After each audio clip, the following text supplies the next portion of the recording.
Most of the time, I don't like people, but I do like some folks.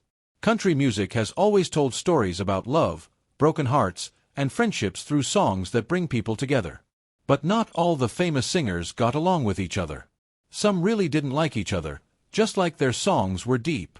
And when we talk about country rebels, very few were as brave and spoke their mind like David Allan Coe. Even when he got really old, when most stars want peace instead of fighting, Coe wouldn't stay quiet. When he was 86 years old, he shocked his fans by finally telling everyone which country music stars he never could stand. Early life and career. David Allan Coe was born on September 6, 1939 in Akron, Ohio. Music was part of his life since he was a little kid. He liked listening to singers like Johnny Ace. But his childhood wasn't easy. When he was only 9 years old, he was sent to the Star Commonwealth for Boys, which was like a school for kids who got in trouble, and he spent most of the next 20 years going in and out of places for kids and adults who broke the law, including 3 times at the Ohio prison. It was there that he met Screaming Jay Hawkins, who told him he should start writing songs. After he got out of prison in 1967, Coe decided he wanted to make music in Nashville. Because he liked being different, he lived in a hearse, a car used for funerals, and parked it outside the Ryman Auditorium when he played music on the street. People noticed how good he was. Shelby Singleton, who owned a music company called Plantation Records, signed him up, which gave him his first chance in the music business. Coe also had a wild life outside of music. He was part of the Louisville chapter of the Outlaws Motorcycle Club and had many children, including Tyler Mahan Coe, who later made the popular Cocaine and Rhinestones podcast about country music history. Coe's music career started slowly. In 1970, he made his first album called Penitentiary Blues and went on tour with Grand Funk Railroad. By 1971, he had signed a deal to write songs just for Nashville. Even though he couldn't become super famous as a singer, his songs became really popular when other singers sang them. Tanya Tucker's 1973 hit song, Would You Lay With Me in a Field of Stone, made Coe a successful songwriter, and he got signed with Columbia Records. His second album, Once Upon a Rhyme, in 1975, had his first top 10 song, You Never Even Called Me By My Name, which made fun of country music things like trucks, trains, and drinking. Coe soon became part of the Outlaw country group, though he was never really one of the main guys. His third album, The Mysterious Rhinestone Cowboy, showed how good he was at putting on shows and being rebellious. He wore shiny suits and a Lone Ranger mask, a style that came from both singer Mel Tillis and advice from his dad, who told him that masks let you be yourself behind a character. Coe liked showing off, which made him stand out from the long-haired rebels of Nashville. By the late 1970s and early 1980s, Coe was right in the middle of the outlaw country movement with legends like Waylon Jennings and Willie Nelson. During this time, he made several albums like Human Emotions in 1978 and Spectrum 7 in 1979. Sometimes he made concept albums that talked about the same ideas through whole sides of records. He wrote Take This Job and Shove It, which became a huge hit for Johnny Paycheck and was made into a 1981 movie. Even when the urban cowboy trend took over country music in the early 80s, Coe stayed true to his own tough style. Even though he never became as mainstream successful as some other singers, his promise to make raw, honest music and his bold, sometimes fighting personality made sure he had his own special place in country music history. The controversial outlaw. David Allan Coe's life and career were full of crazy stories that made it hard to know what was true and what wasn't. The most talked about rumor was that he had been on death row for killing another prisoner who tried to hurt him. But a Texas documentary maker found out this wasn't true. Coe had been in prison for stealing, having tools, and having bad materials, but never for killing someone. Even with people saying things like this weren't true, Coe always believed he had played an important part in starting the outlaw country movement. In an interview in 2003, he said, "The truth is that Waylon and Willie Nelson and I played at an outdoor festival called Dripping Springs in Texas. When we got there, several women were hurt and people were stabbed. There was a lot of alcohol and drugs. I told my band, don't worry about it. We'll protect ourselves. At that time, I was in the Outlaws Motorcycle Club. I had my Outlaws jacket on. I had my gun in my pocket and I rode my motorcycle up on stage while Waylon was singing. I got off my motorcycle and went out and started singing with Waylon. And then Willie came out and sang with us.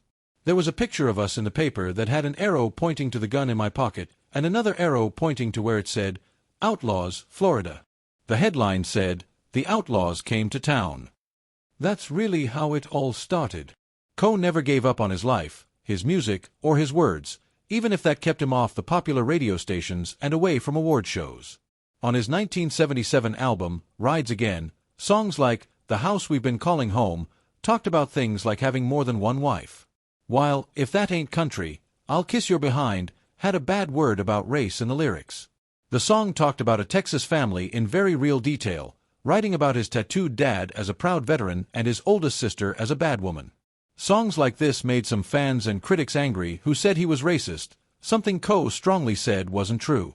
In 2004, he explained how he felt, "I am a songwriter, and it has always bothered me that actors in movies can say whatever they want to say, hurt people, attack people, and do things, and no one ever says they personally are that way.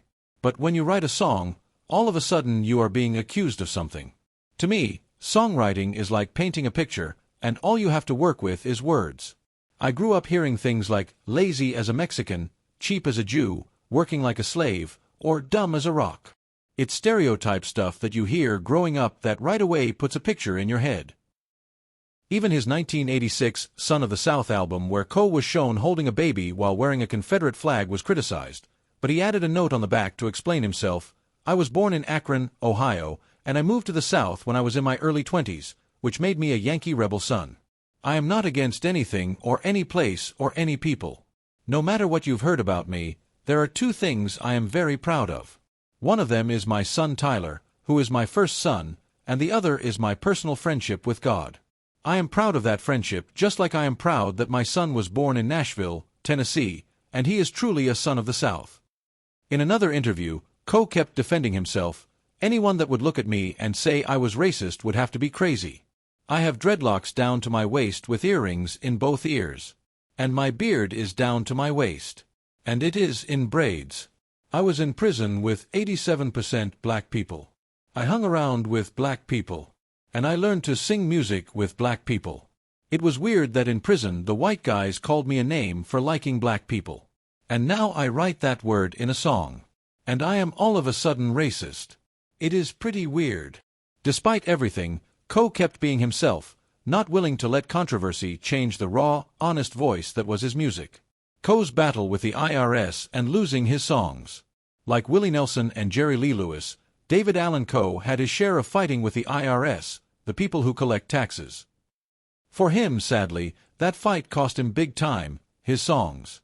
Maybe the biggest loss was the rights to his most famous song, "Take This Job and Shove It." In a 2003 interview, Coe talked about how awful it was. "All of my songs up to 1984 were sold in a bankruptcy court for like $25,000 because nobody told me they were being sold. Basically, the IRS said I owed them $100,000. I was living at a place and we had a flood and everything was destroyed. They knew I didn't have any records, any proof of what I had and what I didn't have. So, I just filed for bankruptcy. Willie Nelson chose to fight them. I chose not to. I'm totally good with them now. The only money I make is from performing on the road and from my new songs that I own." It wasn't just about money for Coe, though. It hurt his feelings too. Music was his life. And to wake up one morning and learn that all the songs he had written through 1984 were gone, sold for almost nothing compared to what they were really worth, was a pain that he carried for many years. While Nelson fought it out with the IRS, Coe admitted he just couldn't deal with the system the same way. Bankruptcy was his only choice at the time. The loss hurt more than his business successes. Coe said in another interview that even his adult-only albums were included in the sale. He explained, "All the songs on the X-rated albums were sold. I don't own that stuff anymore. I have nothing to do with that stuff. They have to give me credit as the songwriter, but I don't make one penny." So even though his name will still be on the songs, the truth is Coe doesn't earn any money from them. For a man who lived and breathed music, it was one of the hardest things about his career, losing control of his own work because of money problems. Controversial stage antics. David Allan Coe became known as a wild, crazy performer whose stage behavior was somewhere between putting on a show and making people mad. His live performances were far from normal, often mixing storytelling, dirty jokes, and even stage tricks like riding a Harley-Davidson onto the stage. All of this made some fans love him and upset others. In his earlier Outlaw days, Coe literally crashed into his performances, riding on stage on his Harley and swearing at the audience without holding back. As one critic wrote, he'd yell, "How are you doing in this town?" and the crowd would yell back at him. That kind of wild energy created a group of devoted fans, but turned off more traditional country fans.